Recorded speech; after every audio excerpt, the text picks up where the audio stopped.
What did President Bush fall off of? He fell off something?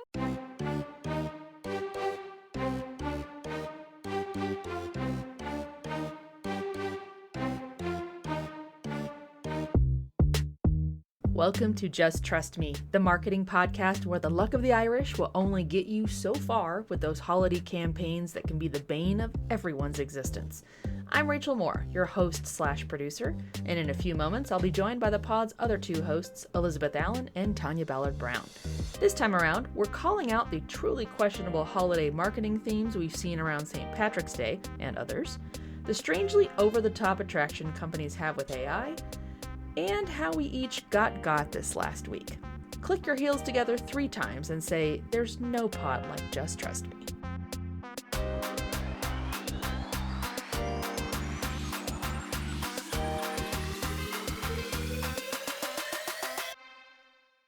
This is the Just Trust Me marketing podcast, the St. Patrick's Day version. No, today is not St. Patrick's Day, but it was a few days ago. And we're going to go over the rainbow right now to find out a bit more about each host of this podcast by asking, one at a time, how do you, if at all, celebrate St. Patrick's Day? Elizabeth, introduce yourself to our listeners, and also St. Patrick's Day, yay, nay. What do you do? I'm Elizabeth Allen. I am a hopeful content marketing manager. I am currently unemployed, so hit up your girl. If you're looking for a content marketing manager who loves words. I come from a very Irish family. Like, my memories of St. Paddy's Day are of me being at the pub with my grandma and my mom. And I remember the one St. Paddy's Day where my grandma got so drunk on green beer that she took out half the cars in the parking lot at the bar. Grandma, you know what? She could party. And so those are my memories. What? Honestly, you know what? It was like the mid-90s. So she got Face away it, with girls, it. I'm Nobody older and I said have more anything. insurance. Yeah, like she was fine. It was great. I still remember the moment we were in the car and my grandma went past our car. And I remember my mom saying to my sister, Lindsay, in the passenger seat, honey, can you go pick mommy's side view mirror off of the ground? Because grandma had totally swiped it off. Man, you guys party. Wait, why was grandma driving? Them's those Irish roots, okay? She was, I think at that point, she was in a Buick Skylark. That was her car at the time.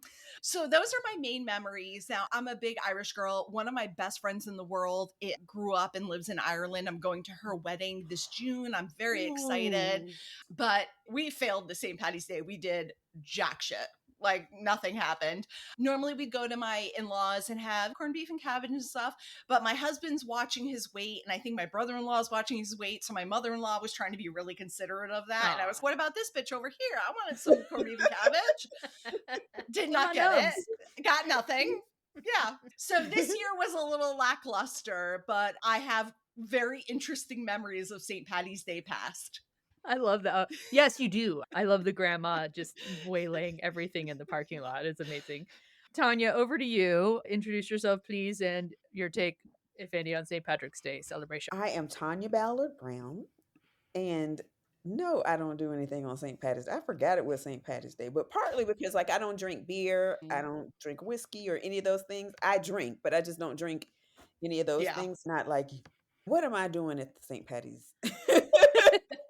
I'm in the way. People are there to drink. I guess I could be the designated driver. I guess that's what I could do, but no one I can think of did anything that they told me about. So there you go. That is okay. Like I said, appropriate answer. And then I am Rachel Moore. I don't know. What do I do? I am a CEO of my own business, marketing consulting. I do podcasts, which is ironic since we're doing this one. But I think I'm more Scottish, but there might be some mixed in there. Probably. Who knows? Let's see. Saturday. I think we celebrated more Saturday. My husband did drink some whiskey. He drinks Tullamore Dew. I can't stand whiskey, but he was having some on Sunday. We wore green to church. A lot of people wearing green. But yeah, I don't know. I think sometimes he'll make something rather that's Irish themed. So St. Patrick's Day was on Sunday. Saturday was when they had the St. Patrick's Day parade downtown. We went to a local brew pub that's not near downtown, and we some people were like, we came here because we didn't want to be downtown with all Mhm. the shit going on.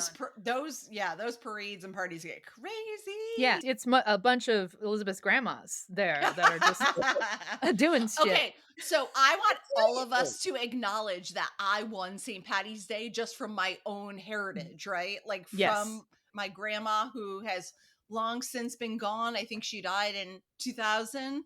I feel like Uh-huh. I get the win, right? And grandma Yes. up there, That's you right. feel that I got the win.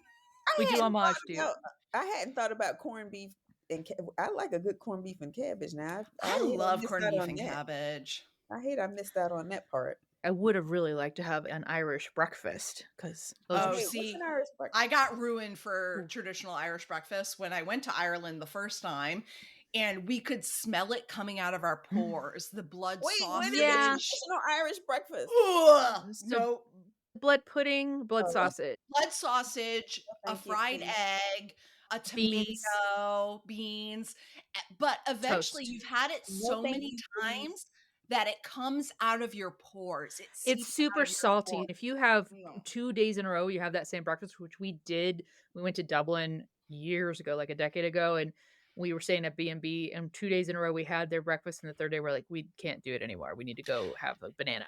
You No, know thank what? It is a perfect breakfast to get over a hangover. You have to suffer Mhm. through it to suck through the hangover. But I It's remember there. Jay and I, my husband and I, walking down the street, and it was like our 5th day of traditional Irish breakfast, and we could smell each other. That's so I'm actually dreading. We're going this June, and I'm dreading, ooh, maybe I'll become my skinny legend self when I'm in Ireland because I'm not going to eat any of that. I can't wait. Yeah, I remember I felt okay, there's like a Bugs Bunny cartoon where Sylvester is trying to eat Tweety, and there's another cat that's trying to help him not be addicted to eating birds. And so, right when Sylvester's opening his mouth to drop Tweety in, the guy pours Epsom salt into Sylvester's mouth, and his mouth just collapses on itself. That's what I feel like when I eat an Irish breakfast. There's Yes. just salt. I'm not saying salt's bad, it's bad for me right now. But Salt yeah, and you're meat right. products. Oof. Yeah. It's a Yeah. heavy breakfast. Heavy Like breakfast. my goal when we go back is to have one just for like Sure. nostalgia's sake. And then I still remember trying to go to one place in Ireland and being like, all I want is an egg and cheese sandwich. And they could Mhm. not comprehend what I was asking for.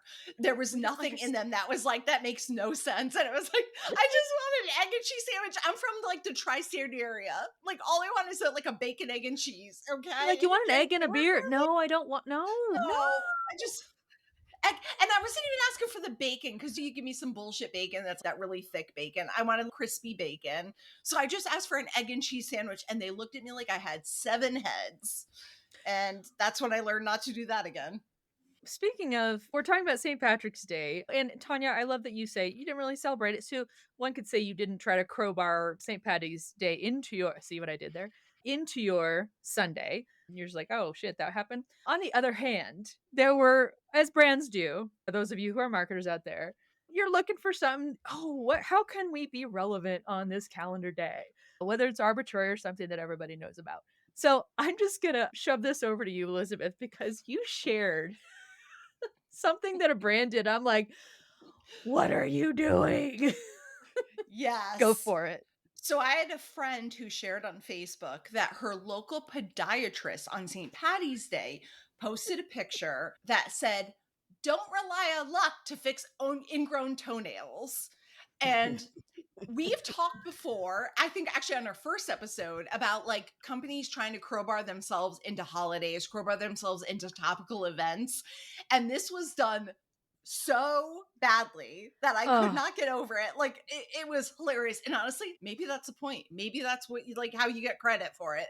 But don't rely on luck to fix ingrown toenails. That's precisely what I'm thinking about when I'm thinking about St. Patty's Day. Thank you. and can you describe the image though? Because it wasn't just St. Patrick's Day and toenails. Yeah, so you were the one who caught that. It looked like wicked, like striped socks with Yes. shoes. And I said to you, I'm like, honestly, that's fucking genius because Wicked, the movie, is about to be released. Mm-hmm. So if that was intentional, good But job. but That has nothing to do with It has nothing to do. They saw it was green, like green and white striped stockings, and they're like, green, St. Patrick's Day. None of these things have anything to do Wait, with each other. I guess they figured exactly. toenails don't have anything to do with St. they don't. Patrick's Day, so why No, not throw in this other thing that has nothing to do with the price of You toenails? can't see the toenails of the Wicked Witch in this picture because she's got the shoes on and the striped socks. So I'm like, where are the toes? I don't oh my god. You understand what just Did use you your did you want to see the imagination. toenails though? I Imagination. don't- green toenails. Maybe, Yes. You know what would have made is it more sense? A alfalfa? nasty green green ingrown toenails. toenail Is it and gross me out. alfalfa? This is I the don't. part you see this, and I see this all the time when you're looking at like social media where people are like, okay, what do we know about St. Patty's Day? Luck. And then they just like Yes. figure out anything you could associate luck with. And Mm-hmm. even if it's like fucking ridiculous, like ingrown toenails, they're going to manage to do it. And everybody laughs at them. They don't realize. But honestly, like, part of me wonders, is that smart? Because I would be like, you're so fucking ridiculous. And I love you now. It's like we pointed out on the pod before where it's you got us talking about it. You got us So talking about it. And even this though is a random, it's I don't even know where my friend was. Like, I don't even know where she lived as I'm saying this. And another friend said, oh, I got the same email. That's crazy. And now we're talking on a global podcast. So maybe mm-hmm. they Guess who win. Maybe at won? the end of the day, they win. I would love to hear too, anyone listening. So you're able to comment to us on our social and stuff too, but also on the landing page for each episode. But yeah, I would love to hear about good, like more Yes. quippy, more. Oh my god, it was so witty because I think, and y'all, you can just let me know what you think. It's super hard to stand out. So that one did. Let's just be honest. It did. Maybe not the best way. Stand out. But it's super hard to rise above the noise when you're just really let's grab the theme and everybody's gonna do it and talk about it and change your profile logo on social to green, a green version of it. Or so yeah, it's hard to rise above the noise. Do you have to make something Irishy, St. Patrick's Day, lucky, shamrocky? No, probably not. So we should I keep our eyes open because Easter is coming. Easter's Oh. coming. What are they going to do with Easter? Oh my god. And the eggs and the bunnies. That's an interesting point too though. I know whenever I work for brands, I've always tried to stay very agnostic when it comes to religion. Yeah. Unless you're working, obviously, if you're doing it for church, you're obviously going to probably have some kind of Easter thing on there, whatever that is. But I would get all the time, are we going to post anything for Easter? I'm like, does everyone here celebrate religion? And do we really want? Yeah. I was always like, just don't touch it with a 10-foot Don't pole. touch And it.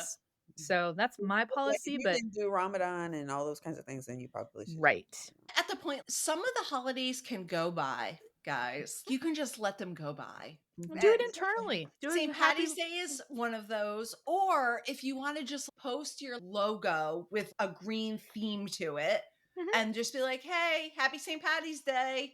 I think this is the issue I have. You could just say happy St. Patty's Day. You didn't have to try to be clever about it. Mhm. And this is what happens You when know you what try else? to be clever about it. And also, please, everybody listening, if you have anything that goes out externally, it this is something that I always did too. Look, I can look at St. Patrick's Day, and as an American, I know how, oh, there's parades and Yeah. drunken people, grandmas in parking And you lots. And pitch the people with the green on who don't have green on.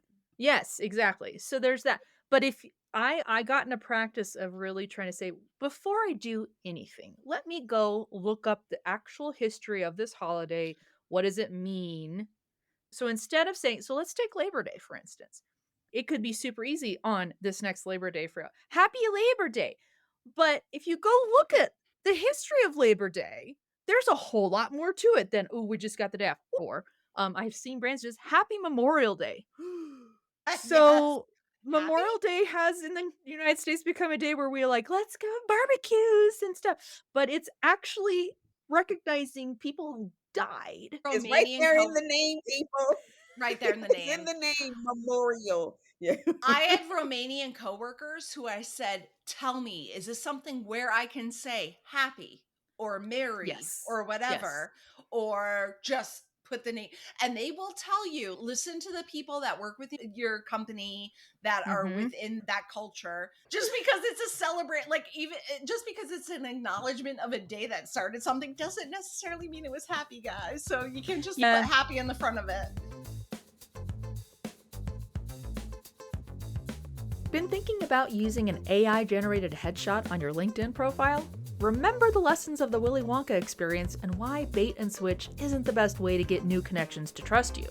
If your LinkedIn profile could use a good dust off in the right ways, I've got you. Connect with Rachel Moore on www.butwaitthere'smore.com/contact to get started with your LinkedIn profile review.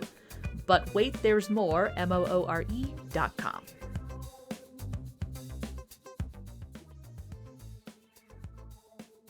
You know what can't decide that kind of thing for you?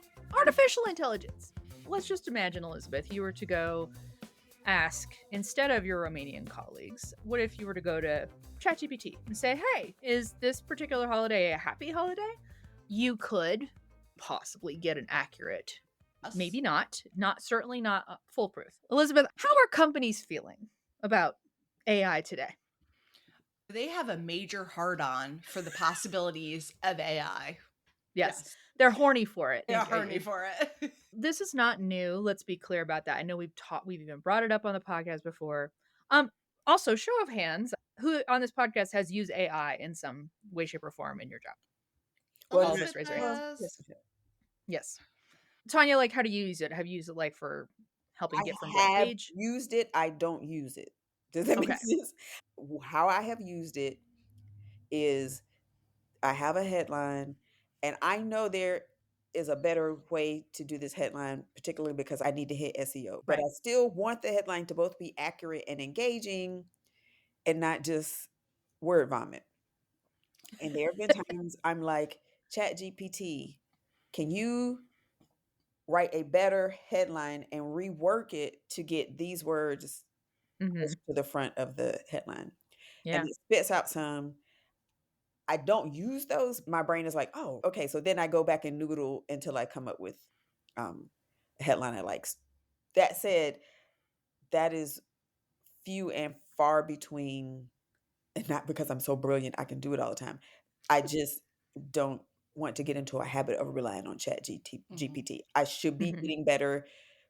We should all be getting better at headline writing. It's a Yeah. ongoing skill development. But there just been times when I am literally stumped and I'm like, I know that that all the words that will get people to actually read this story, well, ideally, or at least click through to read this story, are at the end. So when I send them out in a newsletter, it's gonna get chopped off in the Yeah. subject line. And I'm like, and when Google crawls, it's not gonna surface for people. So I'm like, but I can't mind. It's the end of the day.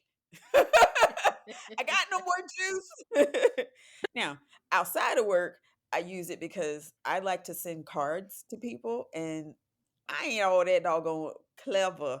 So I'm like, Chat GPT, can you write some cute something from my dog to my friend's 2-year old for Easter? Because I need to send my Easter cards. It All right. reminds me, Tanya, I totally forgot to tell you. I just stumbled upon a card you sent me that was a lovely, like, you've got this about my unemployment, and it got lost in a pile. And I just stumbled upon it, and I kept saying, I have to remember to tell her that. And so, thank you for your sentiment. But I didn't anyway, but I actually really do go want to that say way. thank you. I just happened across it where I was looking for something, and I was like, how did I miss this? And I love you. Thank you. Aw. No, you thanked me for But that. now You I know did. AI wrote it. You Fuck did you. that. You thanked me for that earlier. But yes, I did. I might have written that one on my own, but I also can I lie that I do use the Chat GPT. These blank cards, I'm like, Honestly, this is what I'm paying okay. for. I'm paying y'all to put the sentiment in the card. Bring So I'm going to everything. tell you that Miss Rachel Moore has given me permission to use ChatGPT for cover letters, and I use it without apology now. Yeah. As I'm looking for jobs, it is the Mhm. easiest thing. When Rachel was first looking for a job, when she was unemployed, she did the Rachel for Hire thing and did this great blog post about what you need to know. And one of those Mhm. was use AI ChatGPT for your cover letters. Because first of all, like most of these companies don't give a shit about the cover letters, Exactly. but they want them anyway. Yep. And genius, it has changed my life. Hey, you're using it for your tell me what that means. Explain like I'm 5. Okay, so I go to ChatGPT and I Mhm, go, hey, I want to write a cover letter for this position for mhm, this company. Give me what you think I should say. And then I modify it from there, obviously. Mhm. So whatever they say, I change it and Yeah. I put that in a Word document. And that's what I send for my cover letter. okay. And Yeah, it's, I do the same, and I would even, like, after a little bit, I'd try it where I take 3 or 4 of the top bullets that were required mhm, skills or the things that they want this person to be responsible for. I would get so frustrated because again, you're putting something pointing out, I don't know that they even reading this. So I always yeah. wanna be like, "Let me have a quirky tone to it." So I'd say, "Please Yeah. write it Yep. in like a kind of fun, nerdy tone." And Yeah. so it would Yeah. do a great job. And I don't just like you, all both of you said, we don't take that as the final product No, without never. reviewing it and helping it, but it certainly gets you a ways from blank page. Exactly. Absolutely. That was actually in my last position. My CMO was very into what can we do to leverage AI? And he had told me that this was like my job is to like figure out how we can leverage AI. He's since left, so I feel less bad that it's not like he was just trying to like push me out because he left too. So fuck it, Yeah. whatever. And so trying to figure out like how you can work through that. And so little by little, I started using it for small things. Mm. So like a little website copy. Oh, if we had to do a blog post, like maybe an outline, it was Right. very helpful for that. I never let myself use it for just copying, pasting, and throwing it to somebody. Would never do that. But it was very helpful to organize your thoughts Mhm. because a lot of us, especially those of us who have been in marketing for a long enough time, we're like, yeah, I knew that's what I should be doing. But organize your thoughts. And then my biggest thing was I was working for a company that did AP automation, and you're like, at some point you get to the point where you're like, there's only so many more ways I can say the same thing over and over again. And you're just like, I can't say it in any different way than how I've already said it. And you start to feel like, oh my God, maybe I'm like failing. And I will say that or ChatGPT did help with it. What I found is it would give me a word.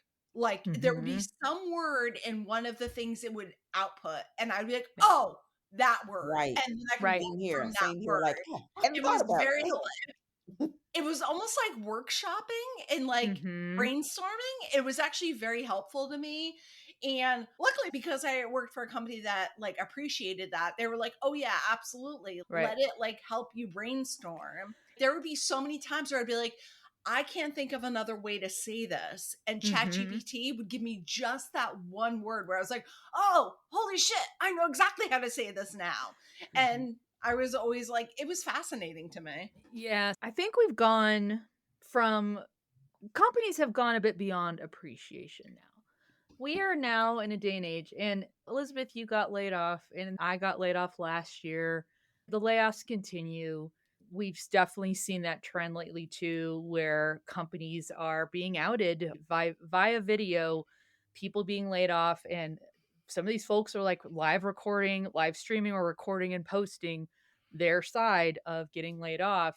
And I saw an article too. I was so annoyed by it. I think it was on entrepreneur.com. It was like, companies are trying to figure out the better ways to lay people off so that they're not going to run into these social media faux pas and the viral moments. And I'm like, fuck Ugh. you, don't care. But so companies are staking their social sentiment on AI as into the tune of saying Google is a great example. Lay tons of people off because it's like we've got to shift to AI, and that's why we're making these. We're gonna lay people off so we can hire people who know about AI. Which, by the way, the fact that Elizabeth knows how to do AI more than other people, anybody listening, here you go. There's your person. There's your gateway person to get your content team into AI.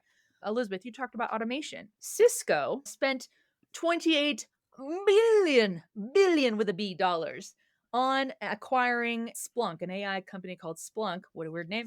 Um, Splunk? Splunk. But they 28 billion. That was on LinkedIn in the news this morning today, and I saw someone was talking about how apparently incorporating that tech into Cisco. This woman said she was able and everybody can relate to this, right? I had thousands of unread emails in my inbox, and she says I was able to get it down to 0. So it sounds like they're using it for automation. I can say too that the way I use AI, I use it in my podcast editing. I can actually say, hey, I want you to clean up the whole script. Go highlight any sentences that don't make this very readable, and it'll remove them for me, let me restore them if I want. It'll create show notes for me. It'll create YouTube descriptions that have our chapters in it. I'll say, hey, go pick 5 clips that range between 30 and 60 seconds in length so I can share this on social. It'll find me about 10 different options, and I can go, oh, good, that's a good clip. I don't have to go skate through the whole thing. Mhm. So talk about the time saving aspect. No, I wanted to jump in and say that something that is not add to the conversation that much, but I gotta say it. That I recently actually did a whole training on AI tools that we Mm. as journalists could use.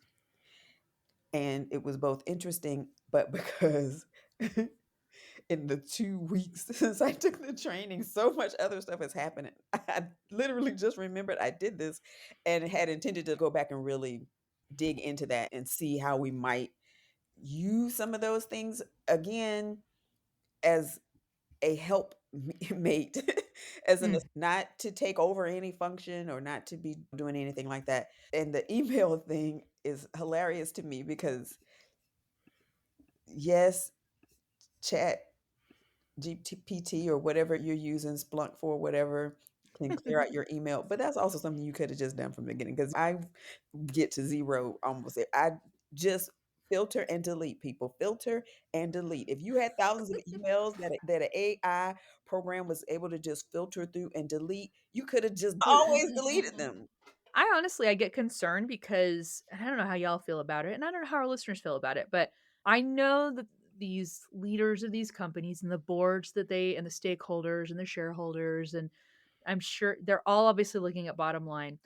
I can't help but think they're all being kind of Scrooge McDuck, where he's got dollar signs in his eyeballs and just reflecting his eyes because that's Mhm. all they can see is look how much money we can save. Hmm. But not having people and instead doing AI, there's that aspect of it. And I'm sorry, I'm a child of the Terminator culture where it's like, Skynet, have we not Hmm. learned anything? There was a meme going around of Sarah Connor just looking badass from Terminator 2, where she's just looking evil, like, what the fuck, into the camera. And she's like, Sarah Connor with y'all going whole hog into AI. And she's just, what the hell are you doing? So, but they are. The companies all over are just, they can't scramble toward AI fast enough Mhm. and are putting all their eggs, all their dollars in the basket of AI. You know What what? do y'all think about that? Remember when, what are those things that President Bush fell off of? No, what did President Bush fall off of? He fell off something? Yes, it was Not the shoe he Segway. got thrown at his head? The Segway. Remember when the Segway was going to No, I don't remember that revolutionize? one. I Oh, just remember segways? You don't remember segways, Elizabeth? I remember Segways, I don't remember him falling off a Segway. Yeah, he fell off a Segway. I didn't remember that Remember either. when they were gonna change the world as we knew them, and now they're just things that people use, tourists use, Yeah, they're or just a whatever. Remember they were tourist gonna trap just thing, yeah. cars were gonna go away. This is the same thing that we always Hmm. over predict and then there's an under deliver. I think that AI will Mhm. be used and it will be incorporated the internet. Oh my God, the internet was gonna just obliterate. So remember the millennium, the 2000, flip Oh, over to yeah. the right, all Y2K. Thank you. Oh All my of it, god, and it's because I yeah. was at the millennium when the Y2K happened, which was Will Smith's New Year's thing down on the mall. It was a millennium. That's Oh why my god, I'm so jealous of you right now. everybody like jumping on video. Remember the like for the journalism field, it Mm, was the pivot to video, then the pivot back from video, then the pivot live back to streaming. video. Everything's gonna change the world because they feel like always that we're shifting from the wagon, the horse and buggy to the car. And I don't know that the jumps at this part Hmm. of whatever wherever we are is the same or ever going to be the same as the jumps from the buggy to the car, from Hmm. all those.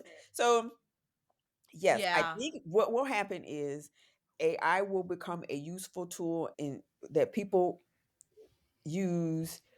And I'm one of those people too who was like, I don't want a camera, a ring camera. I don't want, and I still don't have like I very rarely use Siri, but I'm using it more than I did. but I still don't have Google Voice and any of those things in my house. I don't want all that in my house. I didn't want the Ring camera. I don't want all that going on. Now, but I have a Ring camera now. I probably at some point am just gonna just cave in and get like eventually we all adopt we most not all but most of us will it will become so ubiquitous that we will all be using AI in some way in our everyday lives, but I don't think it's going to change the world as we know it.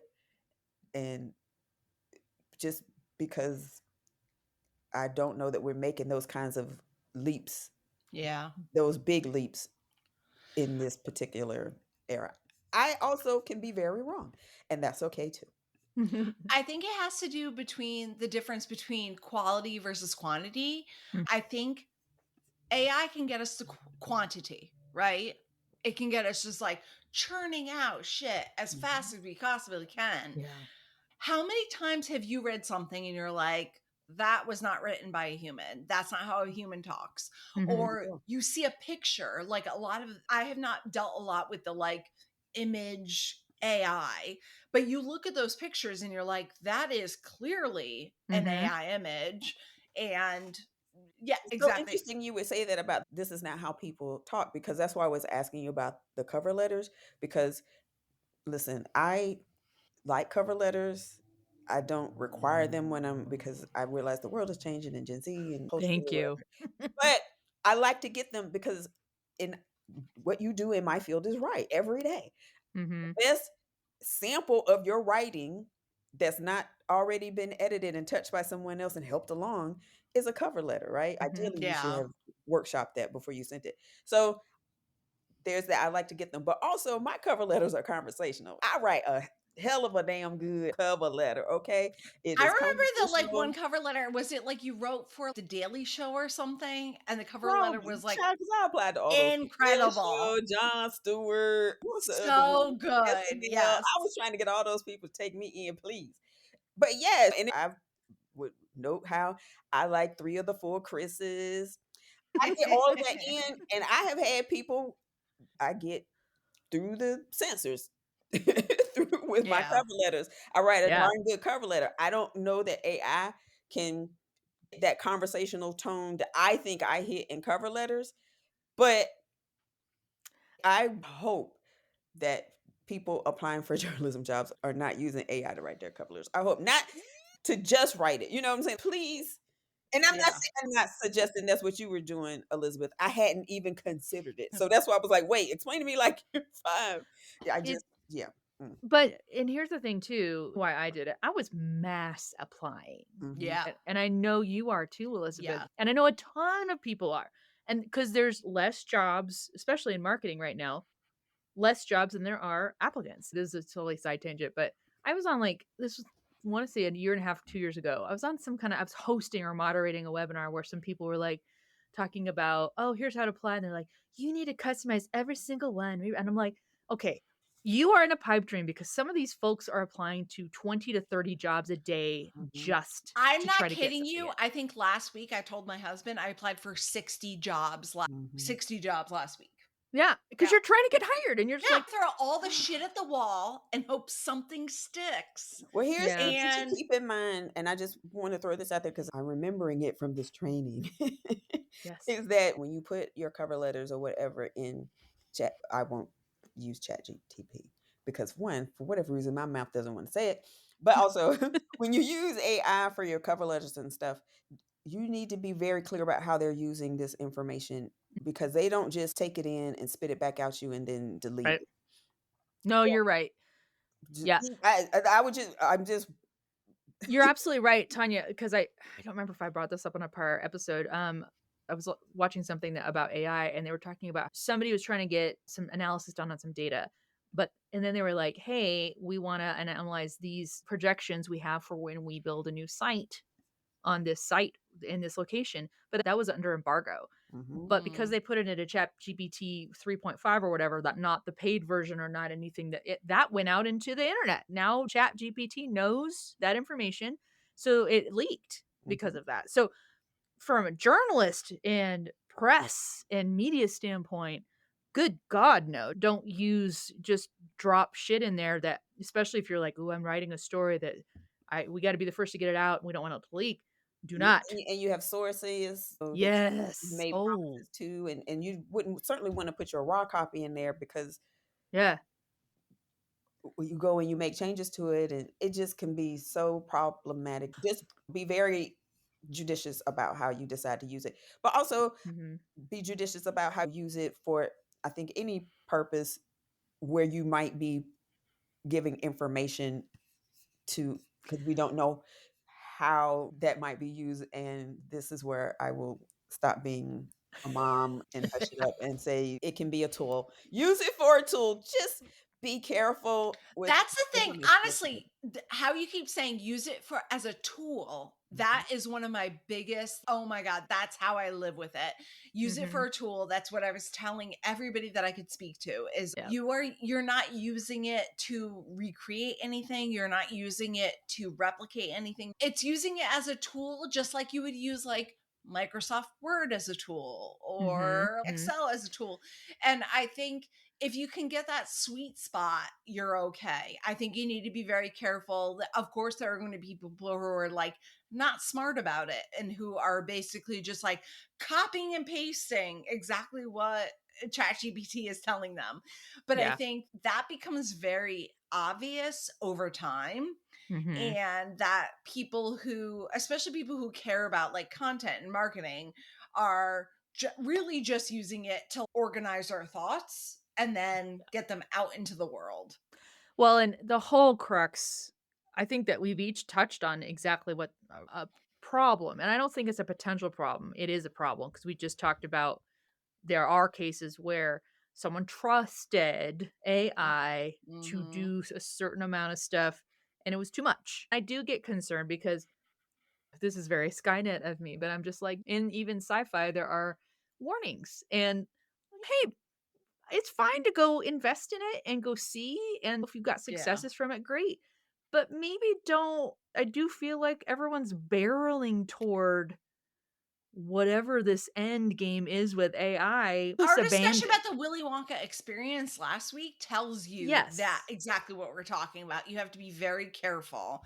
And the Yeah. obligation is both on the creators and on the consumers to be like, does this seem Yes. real to you? Yes, exactly. And I know we're seeing Butta Bean on the screen, and hopefully Hi, she's Butterbean. Okay, sorry, I apologize for the intern's interruption. oh, It's our Butterbean's favorite who dis. intern. The podcast intern. And she's Are we oh, paying her? Hey, she's Butterbean, are we paying you enough? oh, look at her. She's like, all Oh, right. she seems like we're not paying her enough. I feel like we need to be paying her more. I'm ready to go outside. Wrap it up, ladies. No, we're not going outside again. We just went outside. You say podcasting, I say trust casting. Whether that makes you think of magic spells or fly fishing, trust casting is the way your business can market your brand and get your customers to trust you. Podcasting, event moderation, LinkedIn profiles. These are the ways we build credibility in today's marketing methods.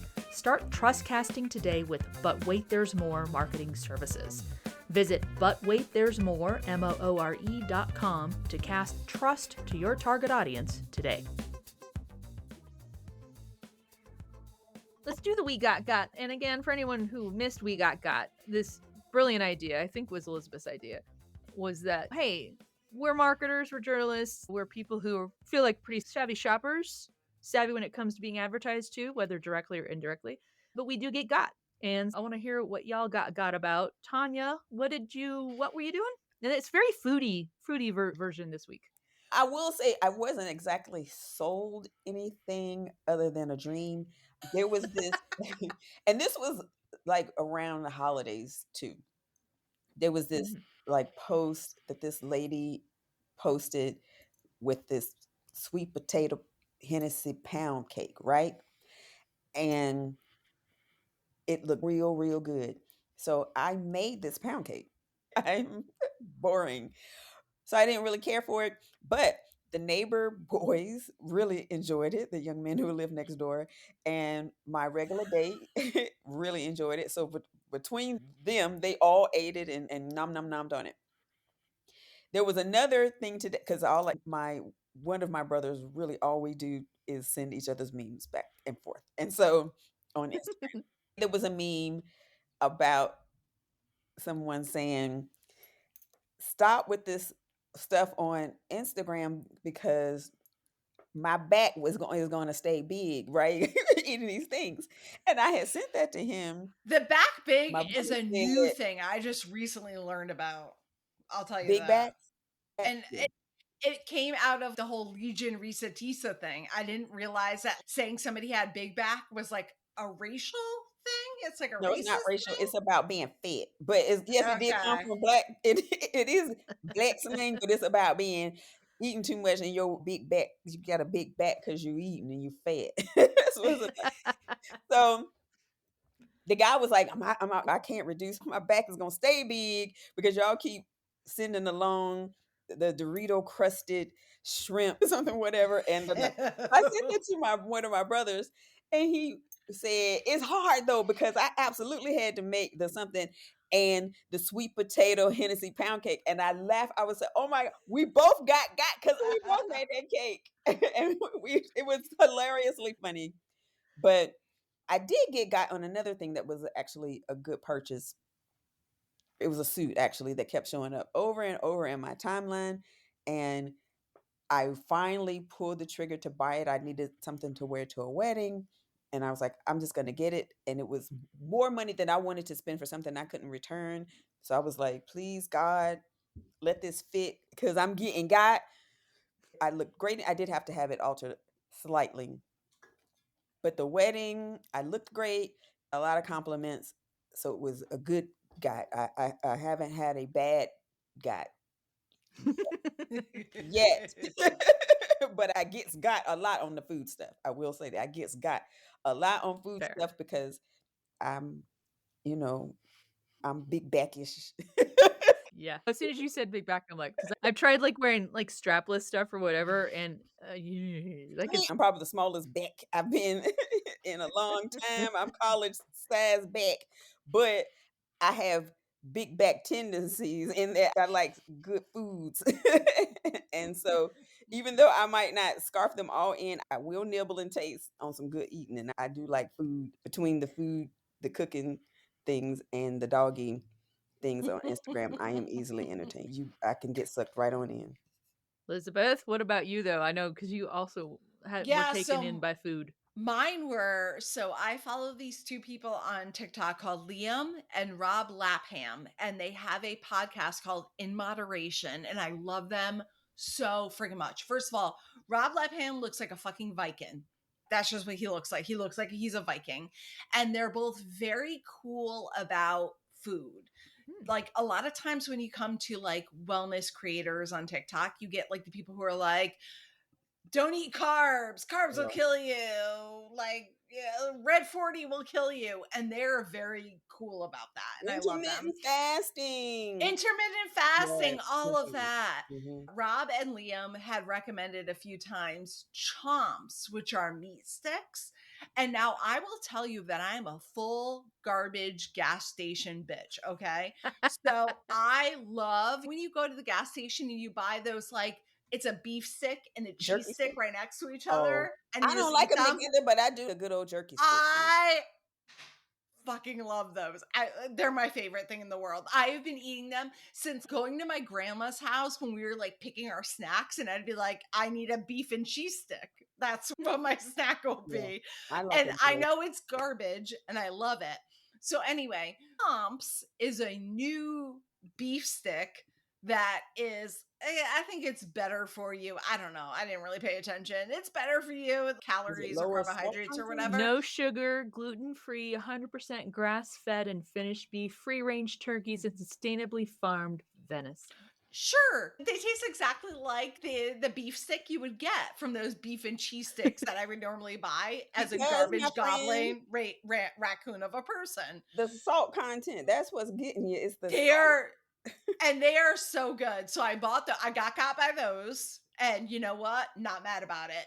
But honestly, one of my biggest issues is like when Mm. people give you suggestions for snacks, a lot of the snacks are sweet based. Yeah. They're like granola, they're yogurt, they're whatever. I don't like sweet based. I want savory. That's always my Mm. thing. So these chopsticks, totally worth it. Love them. So I got, but it was worth it. And then just like literally probably an hour before we started recording this, I had seen these people talking about the goldfish, like goldfish, pepper charm goldfish. Yeah. They have these things called crisps and they have them in different flavors. So I picked the salt and vinegar flavor because I will always pick a salt and vinegar potato chip. And so it's basically like a goldfish, but it's puffed up a lot. And they have salt and vinegar, sour cream, and I think cheddar. Mm. That The sounds salt and real good. vinegar, delicious. 100% would buy again. Anyway, so this is me, like my fat ass, who's telling you I got by the chomps and the goldfish crisp salt and vinegar. You should eat them. I'll add one. This is me being an angry mom of a cat because our cat's name is Scooter Bill. He's a brown tabby. We love him to death. We will love him unto his death because we'll love him as long as he's alive. So there you go. Not to be macabre, which may be sooner than later. I don't know. But he's been super finicky lately, more so than normal. And we usually get a bag of dry food and we'll get some packs of wet food. I can't remember what brand we did, but we have for months been giving him the same kind of wet food. And he just eventually, I'm not eating that. I'm not eating that. So my husband goes to PetSmart and he gets 4 different cans of food, brings them home, and we do a taste test with this feline. And so over the course of 2 days, gave him 1 can, wolfed that fucking thing down. Next can, turned his nose up at it, doesn't want it. Okay, good. Of And course. so as he's finishing a can, I rinse it out, I dry it off, and on the bottom, I'll put a yes in a marker that yes, this is a winner chicken dinner. Apparently he liked chicken. So 4 cans, and we had 3 out of 4. He ate, he just wolfed them down. So Maya goes and he orders a case of the kinds that he liked, plus he got a bag of dry food. Now, the first morning I go to feed him a can, I open a can, and again, it's one of the kinds that he had been partial to. He turns his nose up at it. Of course. But I turn and look that he has, meanwhile, overnight, torn a tiny hole into the side of the dry food bag. And I'm like, all right, I'm picking up what he was hungry. But I was like, do you want this? So I open the bag, I scoop. So he face plants into that dry food. So we got a case of the wet food. He will not eat that now. He wants the dry. I am so over this cat right now. I can't tell you because we literally just fucking tried to make sure we were meeting your needs, trying to change shit up for you. We rotate cans food. We don't give him the same can over and over. We rotate. This guy won't eat. I feel gotten by my cat. Yep. That we went and got the shit that he thought he liked or we thought he liked. Now he's, no, bitch, I want that dry food now. Fuck you and your canned stuff. Well, I get got like that by my dog all the time. Who Yeah, is your dog's a diva, so I'm not super? shocked. She. Yes, that Diva. I Right. love this dog. I do. Spite pooping this morning. Right, the one little tiny itty bitty poop. It's little. I mean, it is very little, but it is always strategically placed so that I will see it. And then the thing that really cracks me up is that you will walk over to it and sniff it like, who did that? You know you did that. And looks up at me, who did that? That you put this little turd here because you were angry next to or close to the puppy pad. Bitch, who do you think that is? Visual distance from the puppy pad. There are 2. I always have 2 puppy pads in here so that if I'm not here or if I'm like doing something like this and she needs to go and I can't take her out, she doesn't have to like, you know, be in distress. You can go on the puppy pad. I'm totally fine with that. No. She puts her food near the puppy pad because I want you to know that I knew that the puppy pad was here. And I am opting not to use it because what you shouldn't have done was left me here alone with How on. Listen, with dare you? fancy snacks heat, water, pillows and whatnot. How dare you leave me here in this lap of luxury to go out and actually earn a living or do whatever or run or go get me a different food because I won't eat the food that you fed me. I'm gonna leave this little poop here in the middle of the floor to teach you a lesson. She every time I leave this house, she leaves that one look. I know that she is, and my friend is like, she is just a dog. He just refuses to believe, and I'm like, no, she is doing this on purpose because otherwise she goes outside or she'll go on the pup. It's, oh, I can guarantee when I come in this house, if I have left her and I come in, 20 minutes, Mm. 2 hours, it doesn't matter. There is almost I'm almost certain now that when as soon as I close the door and she stands there for a minute, oh, she had oh no, I know this bitch didn't. Then she immediately Um, run can I promote a and grab cat poop. at this point? I've never had a cat that spite shit. Oh, no. No, then you didn't have my cats because Cashmere and Corduroy, something about my spirit makes my animals I think it's you problem, Tanya. they're like, I'm gonna learn you how we're gonna do this in here because you are not in charge. I know you think you are in charge because you work and earn the money and own all the things. However, you are not in charge. However, And I'm gonna show you one more time. When I saw dude. it today, and this is the first time it was in the middle of the kitchen floor. It was the littlest. I had to laugh because I was like, she was like, I know. Like I've been leaving them in these other places, but she's trying to act like she ain't hearing what I'm saying about how you not getting ready to leave me in this house. She And her wants to make bowel sure you control. see them. She wants to make sure they're in your face. And her bowel control just be like, just a little. A Because it's little always Hershey not a kiss for you. pile of anything. Mwah, It's always mwah. one little. I'm like, dog, I A love little Hershey kiss for you, you. entertain me, but you are doing way too much. This is Patty, and my cousins always joke. You got the right dog because they were like, "That's your dog." I'm like, "What you trying to That's do?" your dog. He's like, "Where's me? Don't yell at me. I am Petty, and I will get you together in a way, just like my dog gets me together when I leave her in here, and she don't want to be left." I love when All I right. think about you before you had a dog and there wasn't just like shit all over your house. I Yes, like thinking about those times. Yeah. that said it all. mopping the floor all the time. I got a call like when I'm sick or I have guests coming and I know that I want the house to be like super clean. I have some women who will come in and clean for me, and I'd like to use them. I use them periodically, and I'm like, now I got to have these people come in here and do a deep scrub for this dog because I She's am. gonna do it as soon as they're gone. Well, Yeah, that. I don't take her to doggy daycare. I do have a friend, her friend Isha, who barked with her, Right. I think, on one of our other sessions. You did. Isha's mom works at home and she loves BB and she can go over there for the day, but you don't want to burden somebody else with your dog. And I'm like, also, I'm just leaving the house for a couple of hours. You are 9 pounds. Lay on these you got pillows, beds, and her stuff because she's pretty good about not getting on furniture or whatever, unless I That's 9 pounds full of poop. You're underestimating her, okay? That's right. We will have to everybody send me in our Slack, send me the latest picture or a picture of your animal because we are going to put these on our Instagram for Just Trust Me podcast because we know we're not alone. We do not trust these animals. They are They selling can't us be shit. trusted. And exactly. But as we wrap today, let us do round robin. I just mentioned our Instagram. Tanya, where can we find and follow you online? you can follow me at TDOUBLEBTBB on all the places. And if you're so inclined, though you will not see pictures of poop in the middle of the floor because I am a little more acculturated than that. That's good. Hey, we has a little more class than that. You can follow Butterbean Ballard Brown on Instagram or TikTok. Don't bother with. She's on TikTok, but Instagram is where you get the most current stuff of her. I think y'all should go put a poop emoji on her Instagram, the dog's Instagram. Be like, I heard the podcast. I know what's going on. I know there's some poop going on. There's some shit going on. Elizabeth, how about you? Where can we find and follow you? Follow me at Elizabeth Allen 1001 at LinkedIn.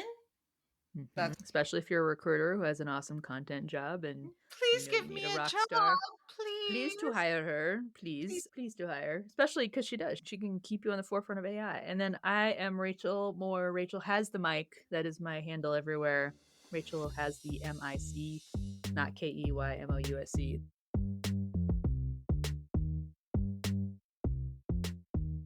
In the Just Trust Me guest segment, Ann Wynn joins me to chat about why trust in nonprofit marketing is fundamental from process to published content. I'm speaking today on the Just Trust Me marketing podcast with a marketer who I have known. And when did we first meet? I think we knew each other on social, but didn't we meet at a Uh-huh. conference? We finally were able to meet because our booths happened to be at the same conference. Yes, and I think that was, gosh, 2017? You and I It had was a while connected back. already via social, like on chats and things, and I was like, "This chick is cool. I need to stay connected to her." And then, yes, the one of my clients, my main clients had a conference in the Denver area that year, and somehow I found out that you would be there too. I was working with a client of mine. And so I messaged you and said, "Hey, we're gonna be at the same thing." So that's how we met in person, and the rest is history. Yes, it is. So, can you give us a brief introduction about you, what space you're in the marketing ecosystem, and tell us a bit more about who you are? Yes, absolutely. I'm Ann Wynn, and I Mm. started my marketing career really more in the advertising space, working with large major companies in the Houston area. And that's when digital marketing and digital tools and solutions were just starting to come out. And I was like, oh, this is the next evolution. And I loved it because you could have data, right? So we're such data Mm. geeks. And because I came from the world of newspapers, I didn't know who saw the ad. I didn't we could Mhm. put a code maybe into the ad and ask them to refer to that so that we could track it that way. But there was no way to truly track and measure if what you were doing was good, giving you your Right. ROI. It was just throwing money into a black hole. And so when we started having these digital capabilities, I was like, oh, this is going to be a game changer for everybody. And so that's where my shift into digital marketing started. The internet Same. wasn't even a thing back then. And so I've had to learn a lot along the way on my own and through my colleagues like yourself. Mhm. And as you already know too, as most marketers nowadays, things can change in a heartbeat. So you Right. can't really claim that you're an expert because things are constantly changing. And so I went out on my own and really focused on the B2B space because that's what I knew. Businesses Mhm. selling to other businesses and helping them to understand the value of social media too, right? Because they're like, oh, Yeah. we're selling to other businesses. We don't need social media. Yes, you do. So that's been a lot of my focus for the last probably, oh gosh, how long now? Almost 10 years. But lately, I really wanted to shift to focusing more on working with purpose driven ventures and startups. And then I've always had a soft spot for nonprofits. And in fact, right now, I'm at a crossroads and trying to figure out Mm. how I can take that, all my knowledge that I have, not just in marketing, but in business consulting and things. And how do I take that and help nonprofits? Because let's be Mhm. real, they don't have a lot of resources and they can't afford to hire someone like you or me. And the Right. larger nonprofits don't need someone like me because they have the resources to hire their own in house. And so that's where Right. I am right now. I still have business to business clients, but I was starting to get really burned out. I just felt like my creativity had been squashed. And I Yeah. was looking for a client or clients who I could continue to be really inspired by and work on their content and not feel like, oh, I'm just churning out content again. And that's Mhm. where I am right now. And I feel like I'm not alone. I think in conversations with other colleagues who have been in the space about as long as I have, they're feeling the same way. So I don't know if it's the time Mm. frame that we've been in this space or the types of clients we worked with, or maybe it is our age at this point where we're like, oh, what are we doing that makes an impact aside from helping Yeah. someone sell software? Yeah.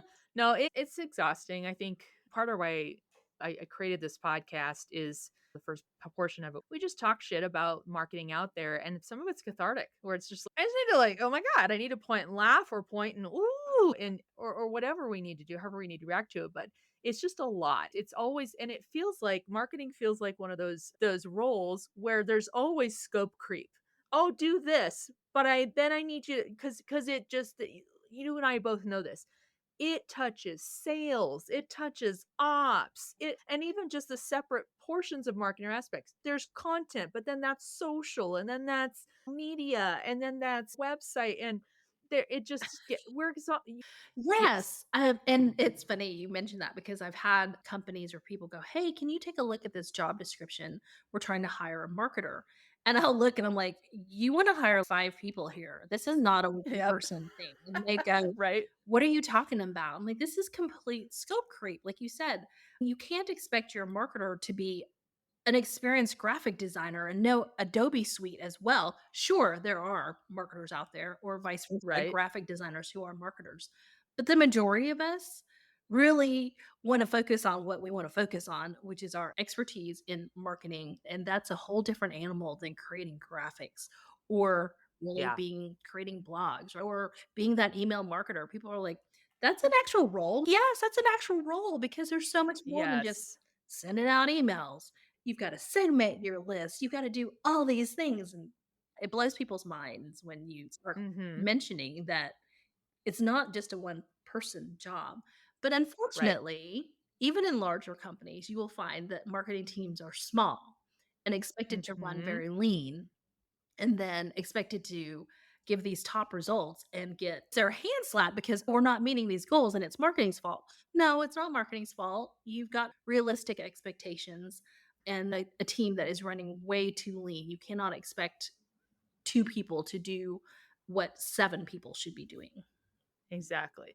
Yeah, and I want to get into talking about just like infrastructure of marketing, but I know you mentioned you have a heart for nonprofits, and I've known this about you, which I just love to. And by the way, I am going to give you a chance to shout out one that you're working with in particular if you want. But I want to ask you a little bit about that. About so you got it's a different ball game. It's a different animal, right? To do marketing for a nonprofit. You already mentioned a couple aspects of it, whereas if it's a smaller nonprofit, not like a total global one, like Red Cross or things like that, but you are relying on the lean teams, the lean budgets, and you're trying to move mountains with a lot of blood, sweat, and tears, not so much funding. Can you share a little bit about that, about why marketing for a nonprofit is different than, say, a normal B2B? Yeah, it is and it isn't, right? And especially for Mhm. nonprofits and in as marketers, what do we always tell people? It's about the stories you tell. And whether you're B2B, B2C, it's about the stories you tell. And nonprofits, so here's where it's different. Nonprofits have a lot of stories that they can tap into. And so it's a little bit easier in that sense, is having that resource, those stories.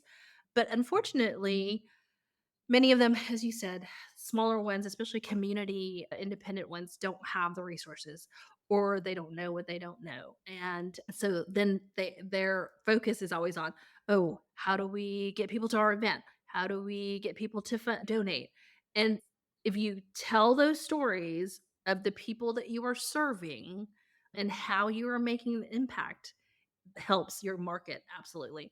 It's truly about storytelling, and so often when I speak to smaller nonprofits, it's like an eye opener and they go, "Oh yeah, okay." And I'll use an example. I periodically will do pro bono work where I'll take on a nonprofit for a 90-day span where I like meet weekly with their social media person or team and help them audit, help them decide what it is. And so SNAP is one that I worked with a few years ago, spay neuter assistance program. So they help people through either free spay neutering programs or low cost veterinarian services for their Nice. animals. Exactly.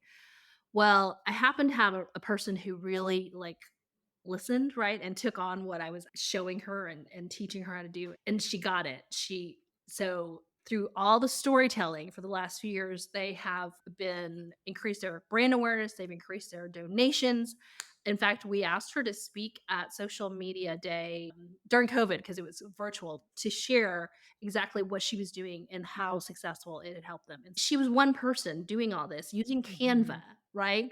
But Yep. she took it to heart and said, okay, I'm going to go collect all the stories of the animals and their human beings that we serve. And that's what we share. So every email she sends out has a story. Every single post has a story. So you can tie it back into why you're donating. And that Mhm. is it in a nutshell for Nice. nonprofits. And I think a lot of the challenges are staffing and resources, right? How do we collect these stories? They don't, or perhaps they don't know what stories to collect. So this whole podcast and my whole push on marketing anything and even my services stuff, but it's all about trust, which is nebulous Yeah. in marketing because I think most of us and some of us don't, even if we know when we're being sold to. But there's that when you're like, okay, I've got a product or service I'm going to sell you. I want you to buy. So you are trying to, okay, but trust me when I say that this is worth your investment.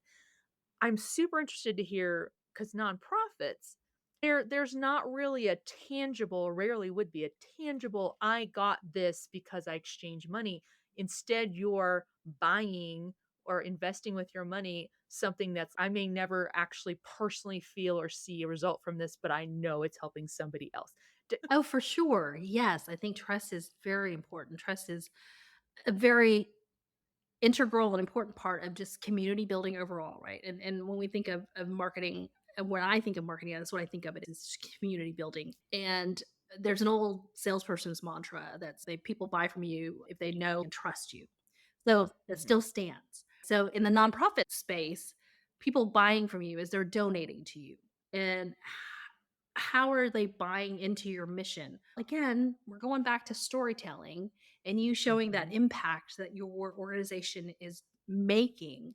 And that's how you get that buy in. That's how they trust that, oh, my dollars are going to what exactly I think it's going to. Again, for example, spay neuter exist. They show the stories of animals being served. And when I served on the board of the Arthritis Foundation, right, a lot of what we did was we shared the stories of the children that we serve. While there are more adults who suffer from arthritis than there are children, oh my God, how can your heart not break for a child who's suffering from arthritis? Because this Right. is an autoimmune disease in their case. It's never going to be because they were so old and they were developed arthritis. Probably will in a few years. Um, Same. and so those are the kinds of stories that we shared because then people who donated could see the impact. The other piece of it that we shared often was the research, right? Mm. Oftentimes it is, again, people who suffer from autoimmune arthritis, there has to be a lot of research that goes into the meds that help them with their quality of life. And so that's the other piece that was the storytelling. It just all goes back to storytelling. And in fact, I'm going to go ahead and talk about Nerdy Girl Success. And that is the nonprofit that I currently am involved with and Mhm. serve on the board of directors. And we have programs focused on career and leadership for high school age Mhm. young women. When I first came across the organization, I was like, "Oh my gosh, I wish there were these types of programs when I was in high school." Holy molies, I didn't know what the hell I wanted to do when I was in high school, and plus I was in high school so long ago that Right. roles for women were limited, right? "Oh, a woman scientist? You gotta be." More like an administrative Yeah, assistant. Yeah. CEO. And so we want to show these girls what the possibilities are. Their possibilities are endless. And so we do that by having women who are leaders in business, the nonprofit space, whatever they're in their sector, to talk to the girls about their career journeys.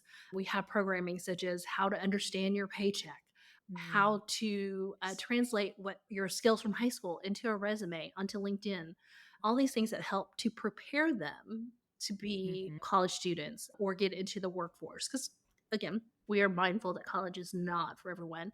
And there are a Right. lot of opportunities out there that don't require a college degree. In fact, in skilled trades, there's a shortage of skilled trades. And I would love to see more women in construction, women in plumbing, women in roles and Yeah. industries that have been historically male dominated. The stories or sharing the stories of these young women that we serve, how has it helped them? Yeah. Where are they now after having gone through some of our programming? Our challenge has been because we're a fairly young organization compared to others. So going into the 6th year, oftentimes Yeah. the young women that we've served are just now getting into college or just now Right. starting their careers. And so it's that piece of it has been challenging, but that's the it right there is to show the impact of Yeah. what we've been doing is sharing those stories. I was gonna say too, there's another aspect to it. Because we were talking early on in our discussion about having your marketing buttoned up, making sure your infrastructure of it's solid. Do you find that figures in as well? So you can tell the stories and the more human results. But if you are asking, particularly people donating, how important is it to make sure your marketing is buttoned up and polished and organized and For marketers like you and I, the brand consistency and brand awareness and Mm, brand identity is so important and that's part of it so that it's easily identifiable as, oh, this is so and so organization. Nonprofits and any business even still struggles with creating a roadmap of content, a roadmap of what mhm. to do with marketing, right? Okay, so we've got these emails going out. Can we segment the emails a little bit better so that not everybody's getting the same message, overall Right, message? Because we've got a segment that should be the donors who've already donated to you. So your message to them is going to be a little bit different than the people that are just interested in the organization or right. volunteers who have volunteered with your organization before. Your messaging is going to be different as well. So that's all that needs to be buttoned up. And I realize saying all that again, nonprofits, small businesses, even regular normal sized businesses are going, "Oh, that's overwhelming for us to sit there and do all this." But Right. if you don't have the appropriate messaging to the appropriate parties or groups, people are gonna disconnect. They're gonna unsubscribe because they're going, "Oh, this content isn't relevant to me. Why am I getting this general message? I don't want to hear from them anymore." So you've lost a potential supporter. Same thing across social media too, right?